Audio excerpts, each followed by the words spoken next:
प्रस्तुत है हरियाणा राज्य की साप्ताहिक समाचार समीक्षा। लेखक हैं वरिष्ठ पत्रकार संजय मल्होत्रा, वाचक पंकज थिमान। बीते सप्ताह जहां देश के बाकी राज्यों की तरह हरियाणा में भी 75वां स्वतंत्रता दिवस समारोह उल्लासपूर्वक मनाया गया, वहीं हरियाणा के लिए यह सप्ताह अतिरिक्त सेलिब्रेशंस का अवसर भी लेकर आया। जापान की राजधानी टोक्यो में हाल ही में संपन्न हुए ओलंपिक खेलों में एक बार फिर हरियाणा के खिलाड़ियों ने शानदार प्रदर्शन किया।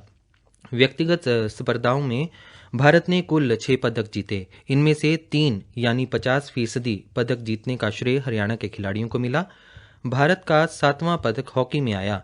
भारतीय हॉकी टीम में भी 2 खिलाड़ी हरियाणा से थे। ऐसे में प्रदेश भर में खुशी और उल्लास का माहौल बनना लाजमी था। देश में वापस आने पर खिलाड़ियों का शानदार स्वागत हुआ।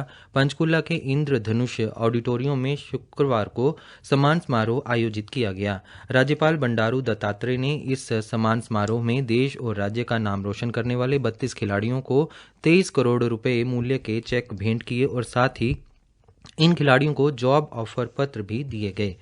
इस समारोह में मुख्यमंत्री मनोहर लाल को भी शिरकत करनी थी, लेकिन भाई के असामयिक निधन के कारण वे इस कार्यक्रम में भाग नहीं ले सके। उप मुख्यमंत्री दुष्यंत चौटाला, खेल राज्य मंत्री संदीप सिंह और स्पीकर ज्ञानचंद गुप्ता जरूर इस समारोह में उपस्थित रहे। यह पहला अवसर नहीं है जब हरियाणा के खिलाड़ियों ने अपने प्रदर्शन से पूरे देश का सर गर्व से ऊंचा किया है। देश की कुल आबादी का केवल 2% ही हरियाणा में रहता है, लेकिन पदक जीतने में इसका योगदान लगभग 50% है। यही नहीं, इस बार ओलंपिक्स में कुल 127 खिलाड़ी भाग लेने गए थे। इनमें से 30 यानी करीब 25% हरियाणा से थे।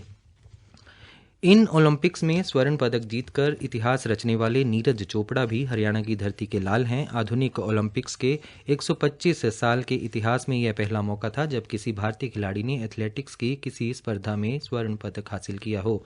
नीरज चोपड़ा ने यह कारनामा जेवेलिन थ्रो में कर दिखाया। इस बार 2 पहलवानों को पदक हासिल हुए। यह दोनों पहलवान रवि दहिया और बजरंग पूनिया हरियाणा से थे। भारतीय हॉकी टीम ने भी इतिहास रचा। मॉस्को में हुए साल 1980 के ओलंपिक्स के बाद पहली बार भारतीय हॉकी टीम पोडियम पर नजर आई। इस हॉकी टीम में हरियाणा के सुरेंद्र कुमार और सुमित कुमार भी थे और इन दोनों ने अपनी टीम की सफलता में अहम योगदान दिया। यहाँ पर अगर भारत की महिला हॉकी टीम का जिक्र नहीं किया गया तो यह देश की उन बहादुर बेटियों के साथ अन्याय होगा जिन्होंने देश का प्रतिनिधित्व किया। यह सच है कि महिला हॉकी टीम पदक हासिल नहीं कर पाई, लेकिन जिस प्रकार इस टीम ने पहली बार अंतिम 4 में जगह बनाई और जिस प्रकार अपने से कहीं ज्यादा ताकतवर टीमों का मुकाबला किया, उसे खेल प्रेमी कभी भी भूल नहीं पाएंगे। और हरियाणा के लिए इससे ज्यादा गौरव की बात क्या हो सकती है कि इस टीम में 9 खिलाड़ी हरियाणा की थीं।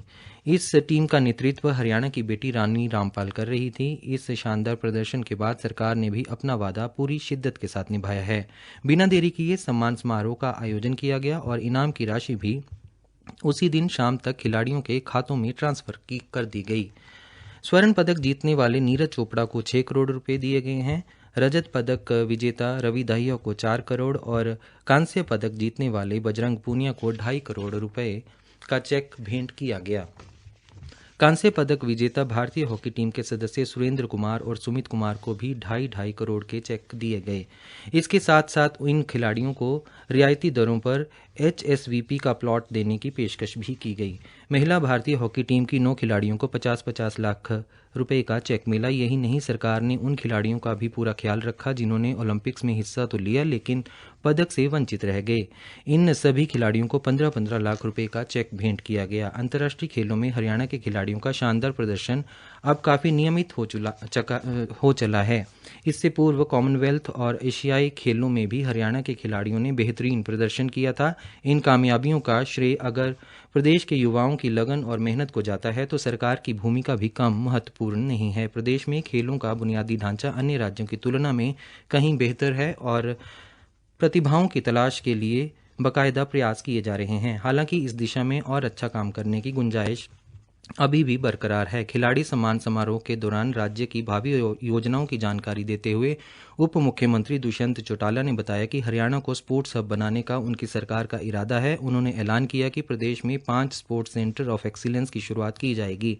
प्रत्येक सेंटर एक खास खेल को समर्पित होगा और यहाँ खिलाड़ियों के लिए विश्व स्तर के प्रशिक्षक और अन्य सुविधाएं उपलब्ध रहेंगी। ये centre boxing, shooting, wrestling, hockey और एथलेटिक्स को समर्पित किए जाएंगे। समाचार समीक्षा समाप्त हुई।